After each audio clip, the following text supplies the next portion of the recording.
Get your ears wrapped around the Golden State Media Concepts Basketball Podcast. All the scoop you need to know, from college basketball to the NBA and even March Madness. News of your rising stars. Topics on and off the hardwood. This is the Golden State Media Concepts Basketball Podcast.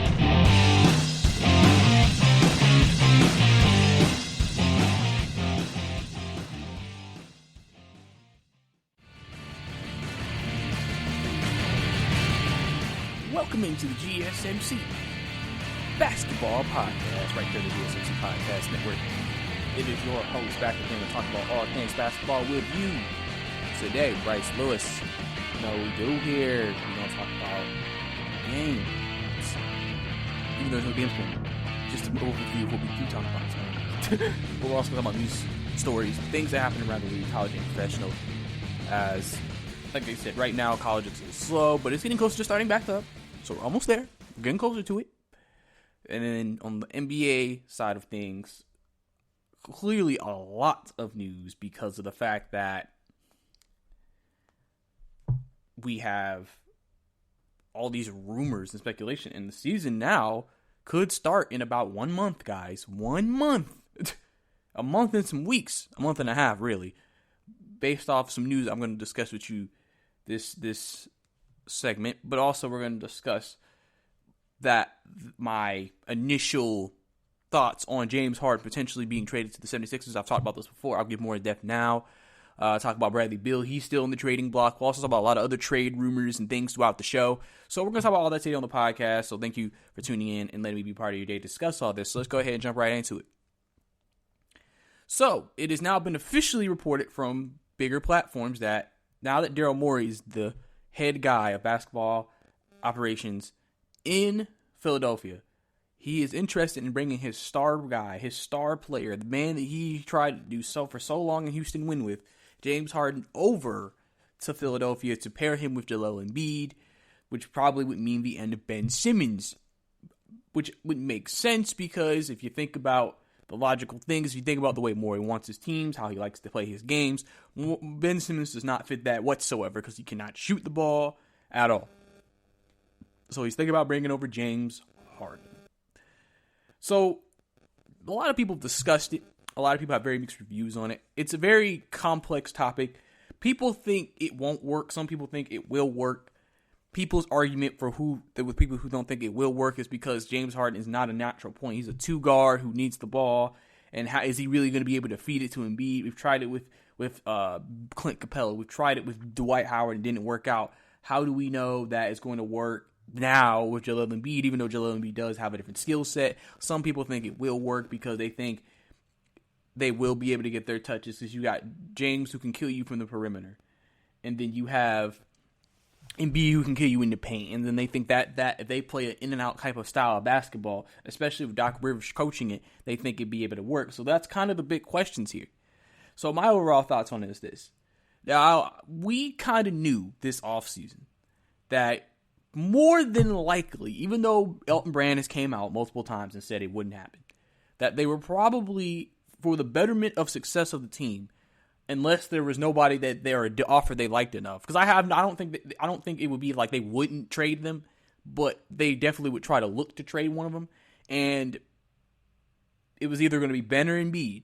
Before the season, during the season, we were hearing Embiid. We were hearing Embiid was the guy that people were saying would get traded. They were thinking, okay, he'll probably be the guy they end up moving. Now you get into the offseason. They hire Doc Rivers. And now they get Daryl Morey. And now you're like, okay, Ben Simmons is the one they're going to end up moving. Now, hence of this James Harden trade rumor because of what they would give up. See you would give up James for Ben, plus probably some draft picks, maybe a couple extra players. Shoot, see if Houston may even take Al Horford. They need a big man, right? Go see if Houston would take Al Horford. I mean, that's something you got to look into if they're willing to take that kind of contract. So all of that, to me, is very interesting to me because, James Harden is 31, going on 32. A lot of people feel like he hasn't reached that pinnacle of his career, big to getting to that point, and so on and so forth. Now, the reason why I'm hesitant with a move like this for the 76ers is because of Doc Rivers. I don't know if Doc Rivers is the right... I don't know. We saw what happened with Kawhi and Paul George, 2 stars. We saw what happened with Lob City, Blake Griffin, DeAndre Jordan, Chris Paul. And ever since the Big Three, which that team, I feel like, just fit so seamlessly together. They had all the right components, and that's why they won a championship. And they had a lot of success under Doc. But you notice with other teams, they've had success, but they've never been able to get back to that pinnacle of success, which is even making it to an NBA Finals. They've always been close. They've always blown leads, etc., etc. And so I just don't know if Doc Rivers is the right coach for this. I understand why people would think, because Doc Rivers is the big name. Doc Rivers is a good coach. Don't get me wrong. I'm not saying he's a bad coach by any stretch of the imagination. That is not what I'm saying. What I'm saying is I just don't know if he is the right person to handle Ben and Embiid and James and Embiid. I really don't know. I mean, I'm sure they're still going to run a different kind of system than they ran in Houston, but I'm sure some of Daryl Morey's preferences would still be in the offense.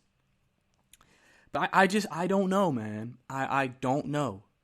Because, yeah, they might get James, and yeah, they might get Embiid, but the thing is, what the rest of the team look like? Daryl Morey could be looking at what LeBron James and Anthony Davis did and says, we need to play like them. Fast-breaking team, even though Embiid isn't as athletic as Anthony Davis because Embiid is a heavier player, so he can't move as quickly and as smoothly as Anthony Davis can sometimes. But he is also a rim protector just like Anthony Davis. And then LeBron and James Harden, remember, LeBron's a point forward who can bully through people and do everything and is considered the best basketball player by some to ever play. James Harden is probably one of the greatest offensive players to ever play the game, but at the same time, he's still a guard. And so I don't think if you're trying to replicate that, that's going to necessarily mean it in Philadelphia. I understand, again, you got KD and Kyrie coming to Brooklyn. It feels like everybody needs that pair of stars. Got KD and Kyrie, Tatum and Brown. You got Embiid right now and Simmons technically. You have, you always need that double duo of people. And so people are trying to figure out, okay, if that's the case and that's what we need and that's what we're trying to do, how do we get to that point? How do we get to that moment where we're in a good place to win? And I just think personally for me, if I'm Daryl Morey and I'm the Houston Rockets, first off, I'm Houston, I wouldn't make this trade. Because the question is, are you admitting to a full rebuild? Because remember, we got reports saying that they wouldn't trade James Harden for nothing. Everybody else was available but James. Now you're hearing the 76ers want James. Daryl Morey was on, and would Houston be willing to give up the guy they said they wouldn't move? Because if you move the guy you said you wouldn't move, then what about the other guys that you said you would move? Does that mean that you're going to move them all off? Is Houston going to go into a full rebuild with a new GM, with a new head? I mean, listen, that might be what happens this offseason. And I'm sure they never thought that potentially by the end of the beginning of next season, Russell Westbrook would be their best player. I'm sure they would. Because you don't know. If they did trade James, would they now want to trade Russell? You maybe would think, well, we already traded James. We got, Ben Simmons. You can't have Russ and Ben play together, so you got to get rid of Russell. So it feels like you're blowing up the team. You're definitely making a lot of changes to the team. And so now the question is, okay, we're doing all this. We're making these changes. We're making these adjustments. So what is the direction of the team? What is the goal? What is the overarching goal of this team at the end of the day? Because you restarted in the front office and in the coaching. So does that mean you are going to restart in the roster? We knew that you need to make adjustments to the roster, but now would you be willing to blow up the roster and make a restart? That's kind of the big question here. And that's going to be something that we'll have to see, what the answer to that question would actually end up being, and so on and so forth. So it'll be interesting to see if Houston does decide to trade James Harden. I wouldn't do it unless you're admitting to a full rebuild, which I think Houston is trying very hard not to go to, because they still have 2 stars on the roster, and you wouldn't think you have 2 stars in your rebuilding. But that might be what may have to happen, especially if the 76ers and Daryl Morey is able to convince them with a package good enough to make them say, you know what, I guess we starting over, and I guess James is going to have a new home. So we'll have to see what happens in that situation. Another topic I want to get into before we get out of here for this segment. It looks like December 23rd is going to be the day that the season starts. It seems like the players and the league have came to that decision because in the players' side of things, there just wasn't much other choice. I mean, there was so much money on the line, and I think players realize, are we really willing to lose that kind of money? And are we willing to take that type of sacrifice just to start the season later? And now they're having to start the season when they don't want to start the season. So now the question is, for me, when they have that vote on Friday, is now Danny Green said players would sit out. So are players actually really going to sit out? That's going to be my question. Are you going to hear a guy like LeBron James tell Lakers, hey, it's too soon. I got to take another 30 days or so. I got to take another, 2-3 weeks before I come back. Would Anthony Davis, would James Harden, would other guys say, hey, I'm not going to be a part of the restart as soon as it starts? Like I said, because training camp would start, I believe, on the 20th of this month, or actually the 1st of next month, actually, on the December 1st. And then free agency would start on the 20th. So now that means that free agency is 15 days away, and now teams are going to have to scramble to get their plans together. Okay, who we getting? You can see why this could be very inconvenient for a lot of the teams, because now they're having to scramble. Now they're having to figure out what they're going to do. Players have to sit here and tell their teams they may not be wanted. Now, obviously, teams that were eliminated early or didn't even play in the restart are going to be ready to get back and go in full strength. It's the teams that were late into the playoffs that are going to be like, okay, do we really want to come back now? Is that really enough time for us, et cetera, et cetera? That's going to be the real question here. And so we'll have to see how the players respond to it. Like we already know, they're not really that happy about it. We know that for a fact. They're not happy about it because they know the situation. But we're going to have to see how it all turns out when it gets to that point. And see, like I said, which players may not play immediately and which players are willing to play.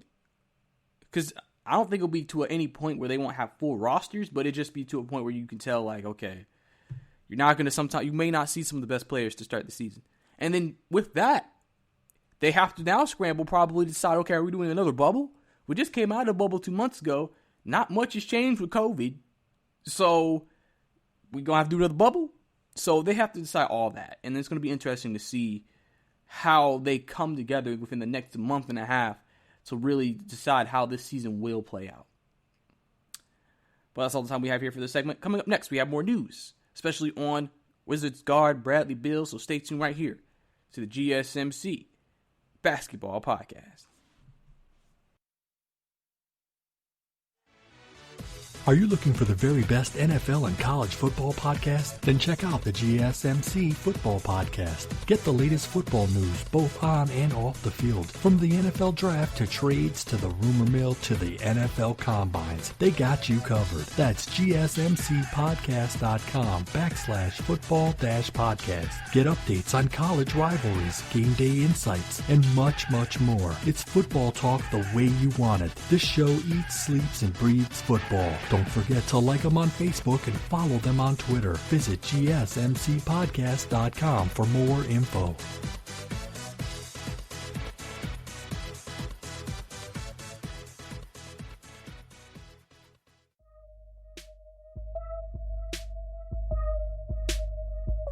Welcome back to the GSMC Basketball Podcast. Last segment, we got into news about James Harden potentially being traded to the 76ers as Daryl Morey wants to bring over his star from Houston to where he is now in Philadelphia. I discussed my thoughts on that. If that would be a good move, potentially. There's some questions there, but we'll have to see how it goes and see the compensation that they get back if they did make that move. And I guess if that happens, I guess that's Houston saying, yeah, we are starting over. So we'll have to see how that goes. I also discussed that the season looks like it will start on December 23rd, as it looks like the NBPA and the NBA is going to agree on the CBA to agree and start the season on the 23rd. Obviously not ideal for the players, but it was a situation where it felt like you really didn't have much of a choice. You kind of had to do it based off money and other things. And so we'll have to see if players do actually decide not to start the season or not. And we'll have to keep an eye on that. So now I want to get into some more rumors about some trades. As there's a name that we've heard for about a year now. Honestly, for almost 2 years now, because of the team he's on is pretty bad and he's been pretty good. Bradley Beal. Bradley Beal has been in trade rumors forever. You've heard him say he doesn't want to be traded. He wants to stay in Washington. He's content with trying to, see what happens in Washington. He said he's going to give it another year with John Wall, et cetera, et cetera. But the Wizards have came out and said they're not trying to trade him, even though you keep hearing him in trade rumors. And people think if you offer Washington a good enough package, they'll consider it. So now also, you have teams, playoff teams specifically, who are trying to gather picks to have top 10 picks. So that way they can use that as ammo to get Bradley Beal from the Wizards. Now, we've heard about the Knicks wanting to trade down, so that could be a team who could help with the playoff team. The Hawks were trying to trade out of the 6th spot, so that could be a team who also could give up a pick. You've heard Golden State's been very open to giving it up. Now, I don't think they're going to give up a top pick, potentially, but they're open to giving up. The Warriors are open to giving up their pick. Timberwolves are open to giving up their pick. A lot of teams in the draft, especially in the top 10, are open to giving up their picks. So you might, and that's maybe why you see this influx of playoff teams trying to acquire these top 10 picks, because they know, hey, teams are willing to give this pick up because there's certain players that they want, there's certain players that they're trying to go after, and this is our chance to acquire said player. So teams are gearing up to try to see if they can pry Bradley Beal away from the Wizards, because the Wizards probably are in a position, and I think every team says this, if we get a deal that's just like, hey, if we really can't turn this down, then you'll probably see them make that move.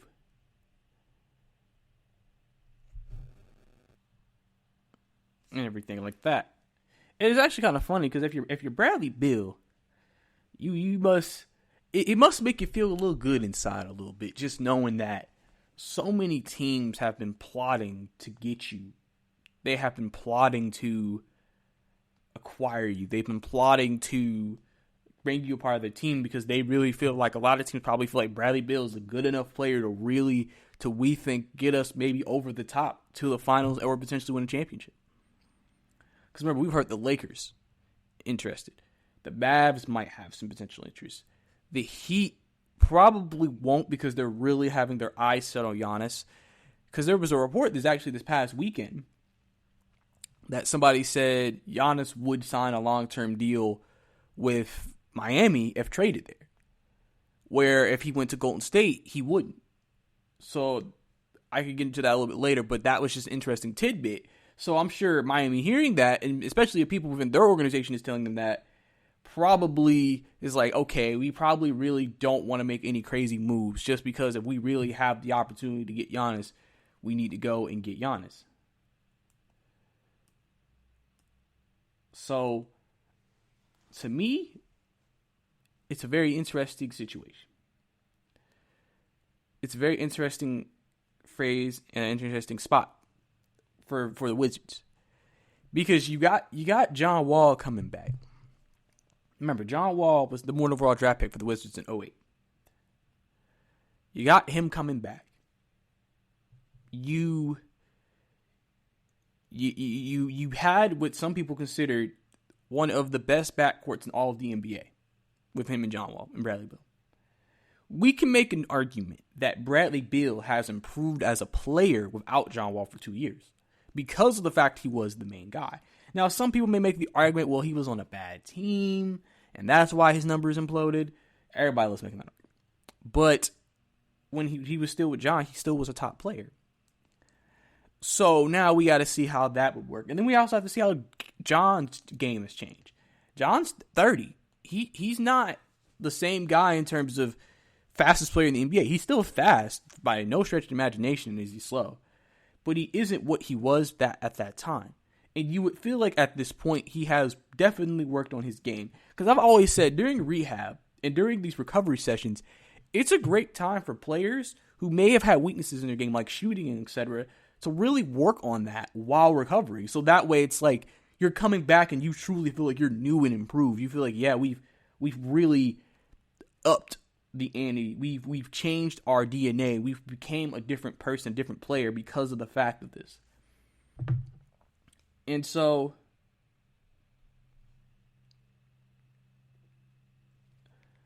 like that's something that really stands out to me. It's something that really does stand out to me because to me, with that, I can understand why Bradley may not be, okay, let's instantly get me off the team. He may want to play this year out with John, see how things go. And remember, there's always a trade deadline. There's always a trade deadline. Where if the Wizards start off like 8-20, then you could sit here and say, okay, yeah, this isn't working. Let's go ahead, cut our losses. Let's try to get Bill off the team and get some ammunition back for him. Because you know teams are going to be willing to give it up for him. Remember, Bradley Beal isn't on a 1-year deal. He's under contract for I think another 2 to 3 seasons on his current deal. So whoever trades for him is going to have Bradley Beal around. So you know teams are going to be willing to give up some stuff for him. See, 1-year guys, you'll be a little hesitant because it's like, I don't want to give all this up and then he leaves me after a year, after the rest of this year. When you know he's going to be there for a couple more years, you're like, okay, I can afford to give up more because I know he's going to be there. And so I think that's the situation that Washington is kind of in right now. They're in a situation where they have a lot of leverage right now. They probably are listening to offers. They say they won't trade Bradley, but I'm sure they are listening to offers just in case someone does blow them out of the water with a deal for Bradley. And if not, I think Washington is content to go into the season with them and see how it goes.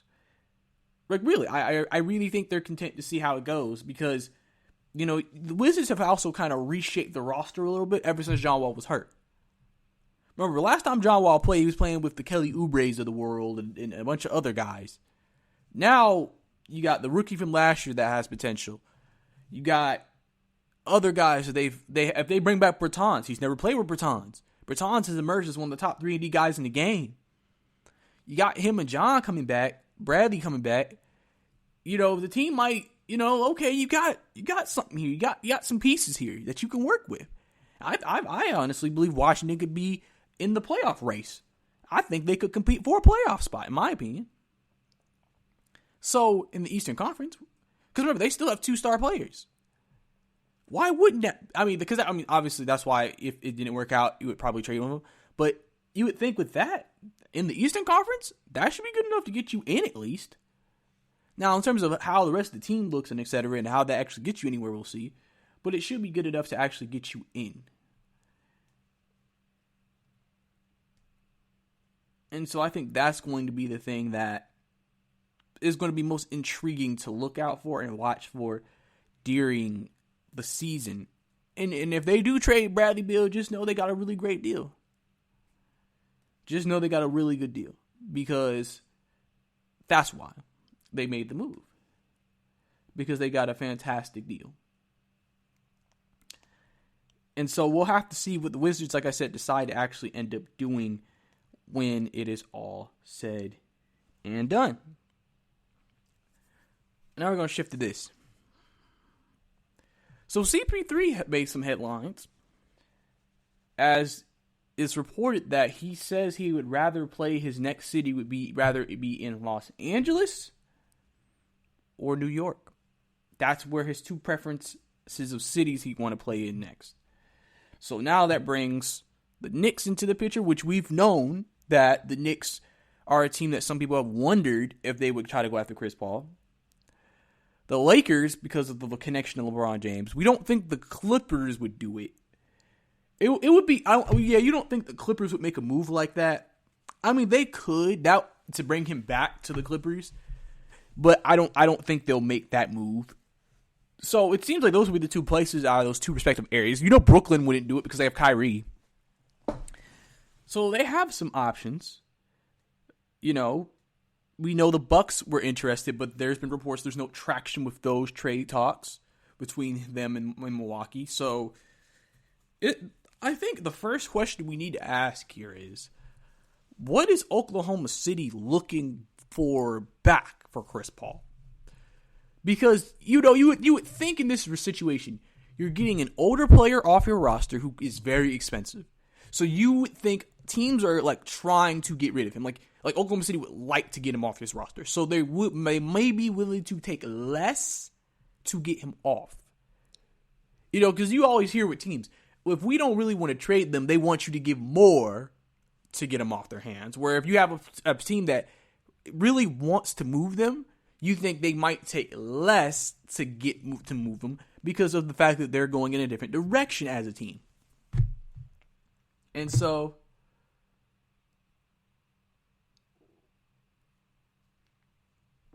on and so forth. So to me, it would be an intriguing thing, to see what the compensation is in return if they were able to strike a trade with a team for Chris Paul. Like I said, we know 3 teams actively that potentially could, be in there. But we don't know if anybody else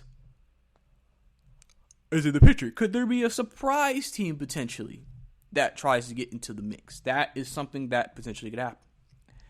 We are not 100% sure yet, but it's definitely positive. It's definitely possible. You can't rule it out. So it's something we definitely have to keep an eye on. It's something we definitely have to wonder about, because now that Chris Paul has publicly said where he would like to go, will that make the teams in those respective cities budge? And sometimes you'll see it with teams. I don't think there's any bad blood between Oklahoma City and Chris Paul, so I don't see this happening. But sometimes teams will have their players talk about, I want to go here. And so the team's like, okay, you want to go here? Well, that team has to give us more to get you to go there. So that's also something that you've kind of heard sometimes that happens in these situations. I don't think that's going to happen with the situations. I don't see that relationship between Chris Paul and Oklahoma City. So I don't see that as something that's going to actually end up happening. But that's all the time we have here for this segment. Coming up next, we're going to get into some more NBA news, rumors, and updates right here on the GSMC Basketball Podcast.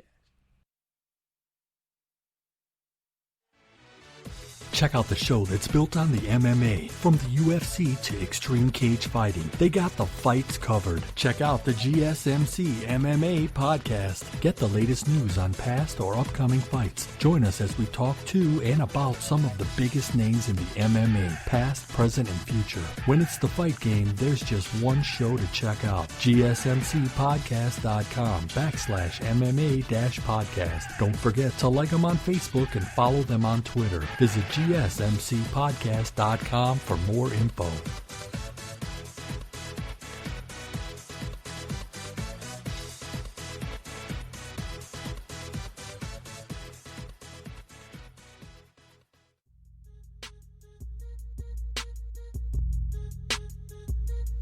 Welcome back to the GSMC Basketball Podcast. Last segment, we discussed topics like the teams that are trying to go after Bradley Beal, the impact that would have, what I think of the situation. And I basically just said Bradley Beal should feel like one of the greatest people in the world right now, that so many teams feel like he's such a crucial part of their championship run. You know, because you got Victor Oladipo out there that some people are like, I don't know if I want to give up stuff for him. I don't think he's going to be a tipper for us, where a lot of people do feel like Bradley Beal could be a tip for him, plus other potential trade rumors last segment. This segment, we're going to continue on with trade rumors and news and who's interested in who may trade who, all that good stuff, all that good, whatever. But basically, here's the deal. Here is the deal. Drew Holiday, we've discussed Drew Holiday. Drew Holiday, guard for the Pelicans, considered one of the best two-way guards in the NBA. A guy who never has been recognized as a top player, but he has done some things. He's had some big games. He's a really solid guy. Like, he's a guy, honestly, probably one of the better third options you could have on your team. A really solid guy, really solid locker room guy. A guy that, can really make an impact on a team.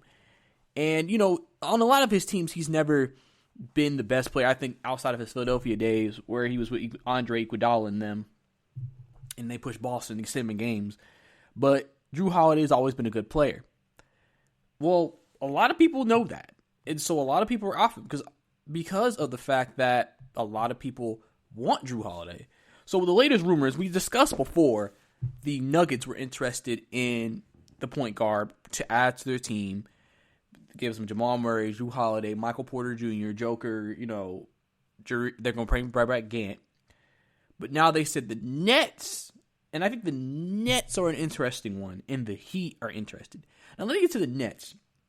The reason why I think the Nets will be interesting is because it's interesting to look at their guard situation. You have Spencer Dinwiddie, and you have Chris LeVert. You have two guards.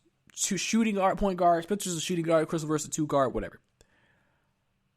The fact that you would then say, you know what? We want that Drew Holiday guy. That's interesting. And if you're the Pelicans, that might be, depending on what every team would offer, your best deal.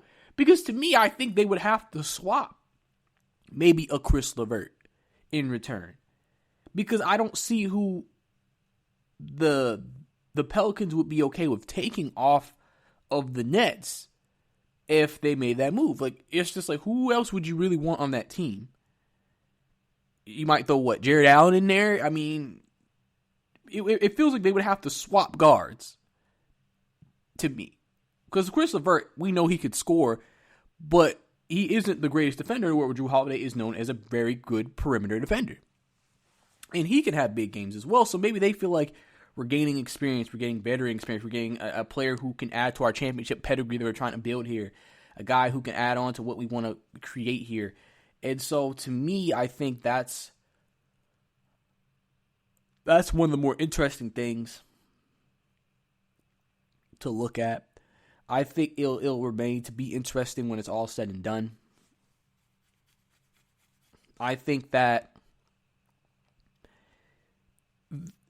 fit with him and Kevin Durant would work, because Drew Holiday is a guy who doesn't need the ball in his hands to be effective. Remember, when they would go with the two-guard lineup with him and Lonzo in this year in New Orleans, he didn't really always have to play. Lonzo was the guy who brought the ball up the court. It wasn't Drew. Drew was just playing off ball.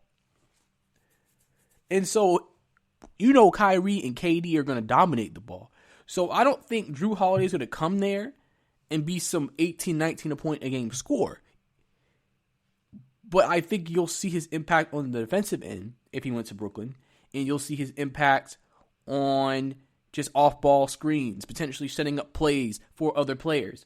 Because he is a very good player in that role. And like I said, he's a really good third option. And I think in that situation, he will be in a really good spot. Now, if we talk about the Heat fit, the Heat, to me, is the same thing. Especially if they do keep growing Dragic. If you add him into the team, and let's say they don't get Giannis, and then Jimmy Butler's still there, how would you play it out? Would you potentially go with maybe a Dragic Or would you go with a Butler, Hero, Holiday starting lineup potentially? Or Dragic starting lineup if you want a true point in there? Would you go with that? Would you go with Drew at the point, Jimmy at the 2? Like, it could work. I think it's not anything that I think is going to make the Heat an instant championship contender by any stretch of the imagination. But I definitely think that I definitely believe that his impact will be felt with some of the things that he can bring to the table. So I definitely think that there is an impact to be felt there. I don't think, though, that it would make as much of a big deal. Like, I feel like he would be more effective on the Nets than the Heat. I feel like his impact on the Heat would be minimal. He would be a good player. He would help add to the type of team they already have. They still be a gritty team, defensive team. They still be a very competitive team, hard out. They basically, to me, would look like the Toronto Raptors. They're hard out. They're going to play hard, very well coached, and you really just have to be better than them to beat them. Where you have the Nets, where this is a championship team with championship aspirations. And you see in this area, in this decision, that if you think about it, Drew could have a big game if Kyrie and KD struggles. But he also could lock down the toughest defender every night if he needed to. Sometimes you always have that one guy who you can put on their best friend. Remember, we know AD is an elite defender. We know LeBron can put somebody in a chair and get in that chair if he has to. But we knew Avery Bradley was the defender for the Lakers, where if there was a tough matchup, like say they were Golden State, think about Klay Thompson. You knew Draymond was a good defender. Now, Steph is a decent defender. He tries. We know his size limits him. But you always knew every night, in and out, even with Iguodala, all them there, Klay was going to guard your best offensive player. And I think that's what Drew Holiday's role would be with the Nets if he was with the Nets. And then with the Nuggets, if let's say they keep the band together, I feel like it would give them that duo where I think they would do a 2 guard because Drew Holiday can play the 2. I think they do backcourt of Drew Holiday and Jamal Murray, and it just gives them more scoring. I think his scoring would be more on display in Denver because now it would be like, okay, because before really, outside in terms of the guards, unless Monte Morris has a big game, which can happen, but doesn't happen a lot, or Gary Harris, or, one of those guys has a big game, they can give you some points, but they may not have big games. They give you minimal. Drew Holiday now is a guy, though, that you look at and say, he can score. So even if Jamal Murray doesn't have a great game, that Drew Holiday can score. And so with that being known and said, you definitely have to look at that situation and look at that matchup and look at that team and say, listen, we may be able to slow Murray down, but we got to slow Drew Holiday down too. And then don't forget, they still got Joker in the paint. They can beat you inside and out. And then Michael Porter Jr. continues to develop, and he plays well. Then you see clearly that Denver has a lot of things they can throw at you. And Denver now becomes this very dangerous team. And then, Grant can have a big game. It's like now you're in that position where it's like anybody can beat you.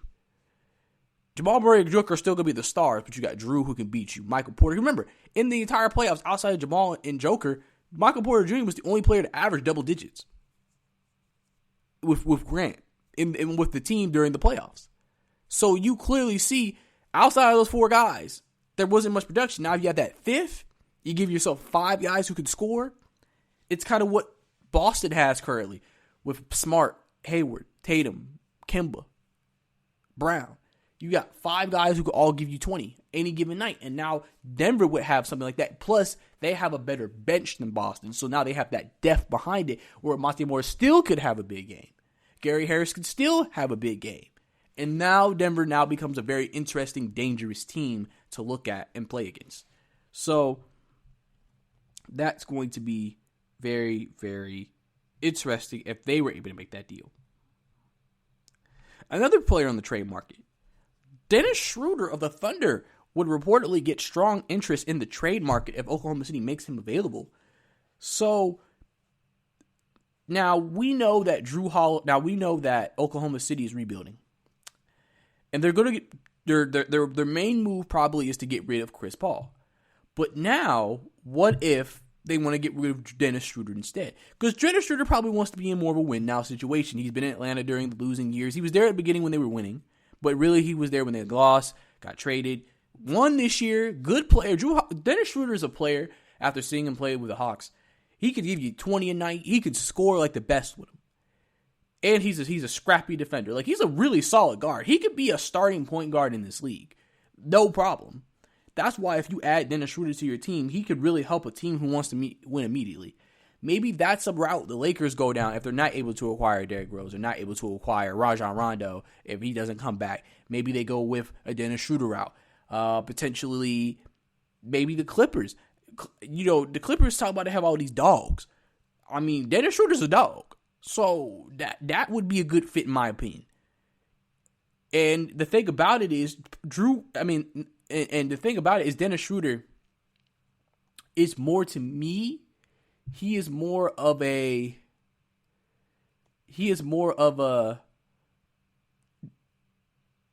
playmaking guard.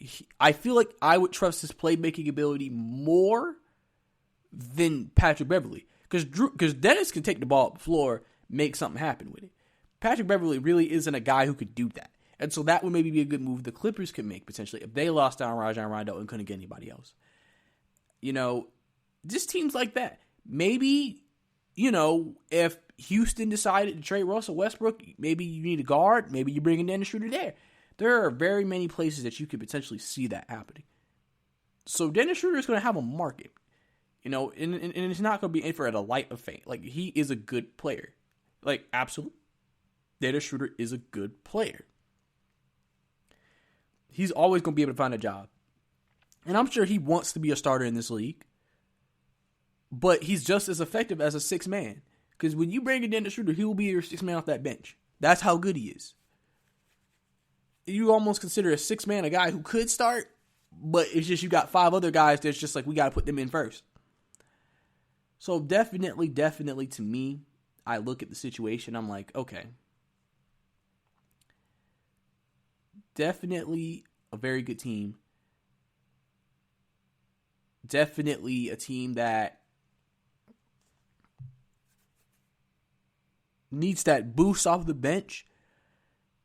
Dennis Schroeder would be a guy I would look into very heavily because he can make that kind of impact with your team. So definitely need to stay tuned for that one. Keep an eye on it because, like I said, I think there would be some potential if Dennis Schroeder does actually get moved this offseason. But that's all the time we have here for this segment. Coming up next, we got more trade rumors and news to get into, and I'll discuss my thoughts on all of them. So stay tuned right here on the GSMC Basketball Podcast. Before we go, don't forget, follow us on social media at GSMC_basketball. Twitter platform was mainly what we use here at GSMC. Also Instagram. Don't forget to follow us on all those. We'll be right back. Check out the show built around the women of MMA. From the UFC to the extreme cage fighting, we got the fights covered. Listen. It's the Golden State Media Concepts Women's MMA Podcast. The latest news of upcoming fights, discussions of previous matches. Join us as we talk to and about the biggest names in women's mixed martial arts, past, present, and future. When it's the women's fight game, you know where to listen to. The Golden State Media Concepts Women's MMA Podcast.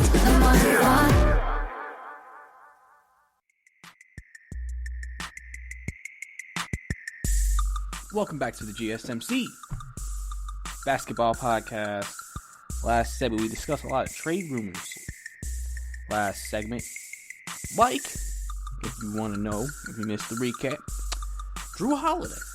Drew Holiday was a player that has been discussed a lot. He's going to be in heated trade discussions this offseason, so I definitely expect there to be a very interesting situation when it comes to that particular trade speculation. I think Drew Holiday will be moved, by the way, this offseason.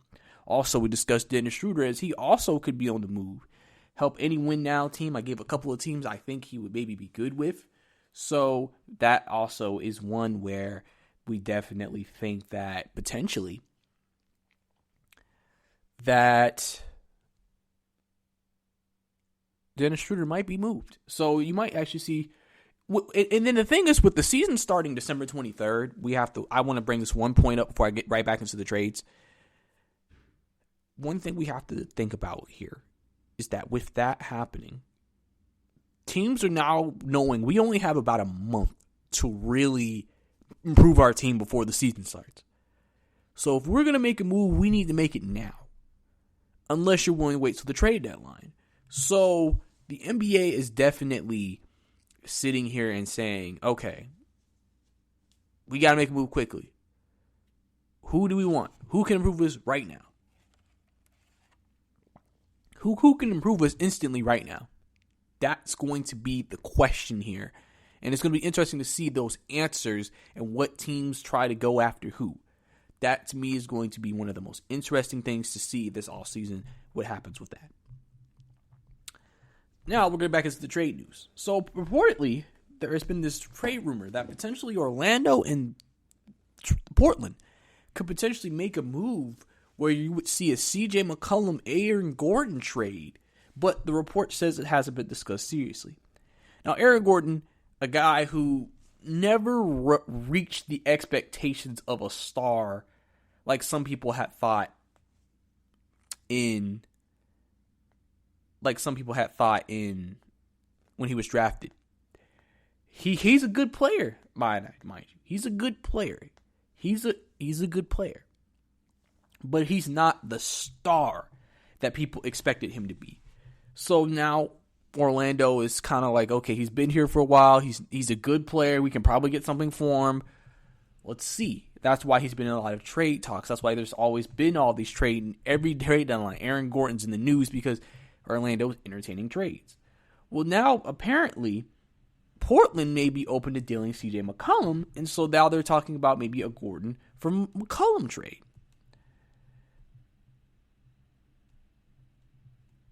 Now, we know in Orlando's situation, they do need a scoring guard. That's been one of their weaknesses if you watch the Orlando Magic. They struggle to score from the guard position. CJ would solve that. They have plenty of big men. Isaacs, Gordon, Vucevic, Bo Mamba.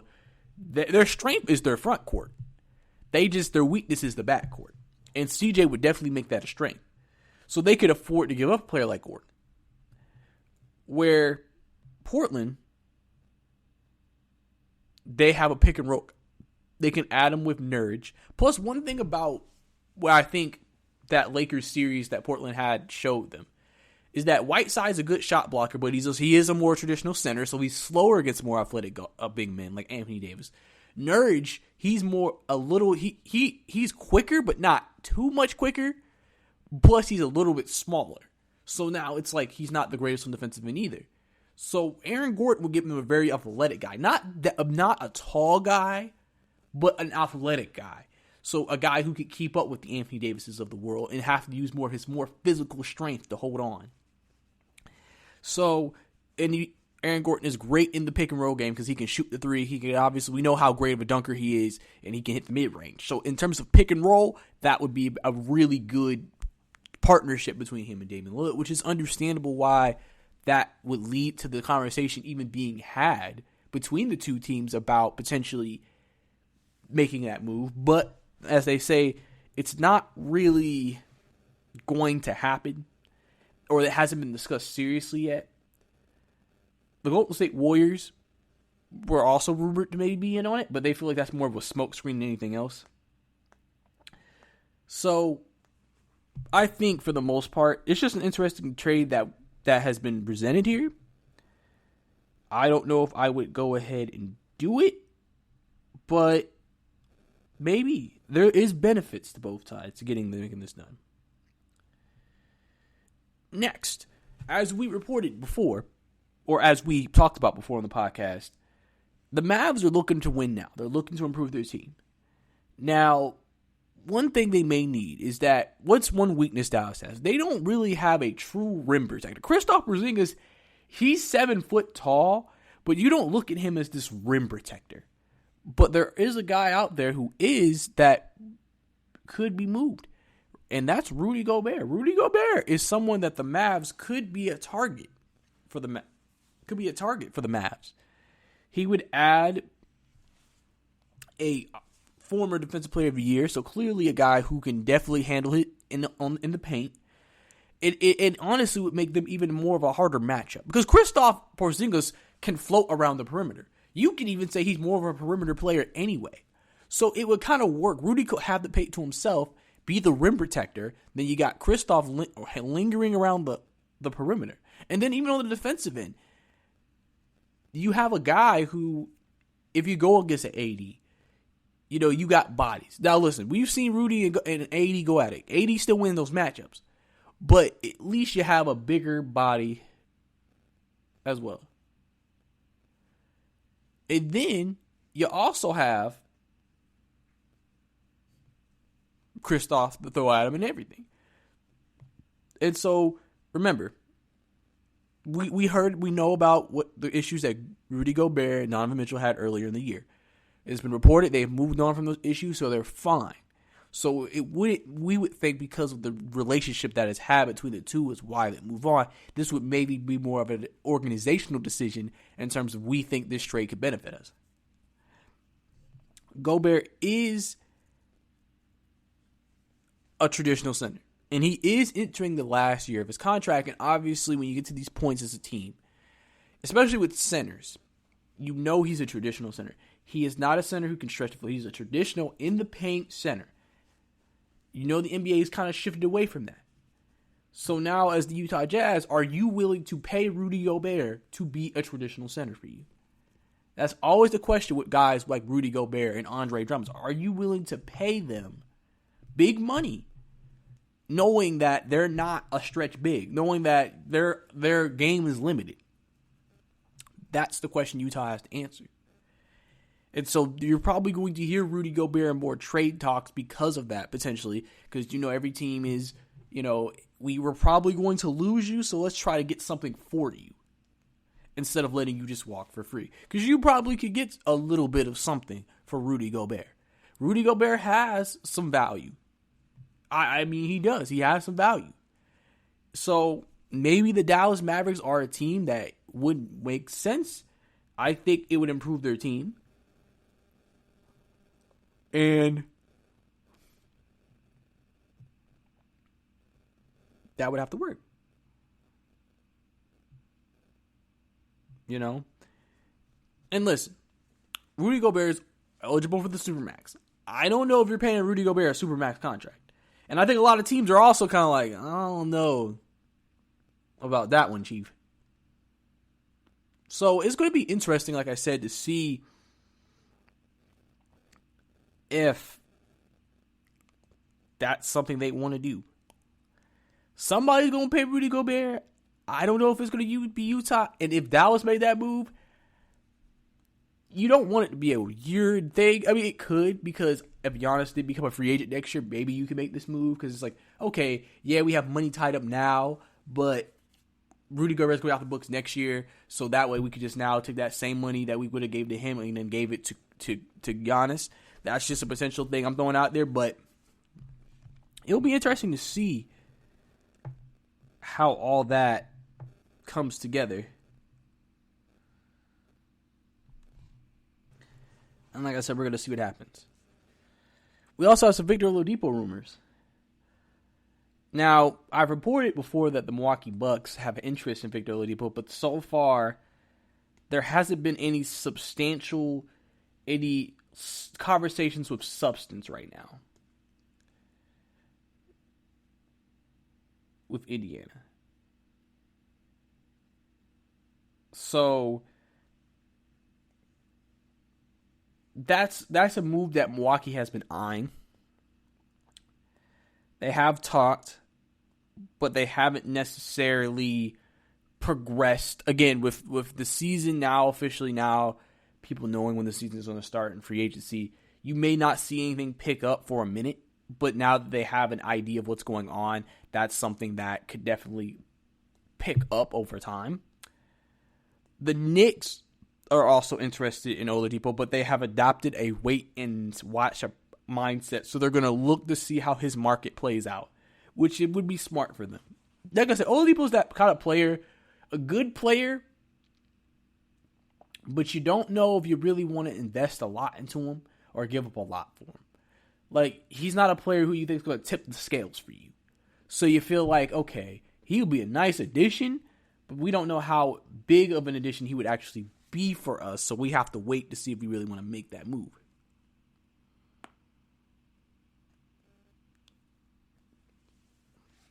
So we're going to have to see, potentially, if that's a move the Knicks really want to end up making.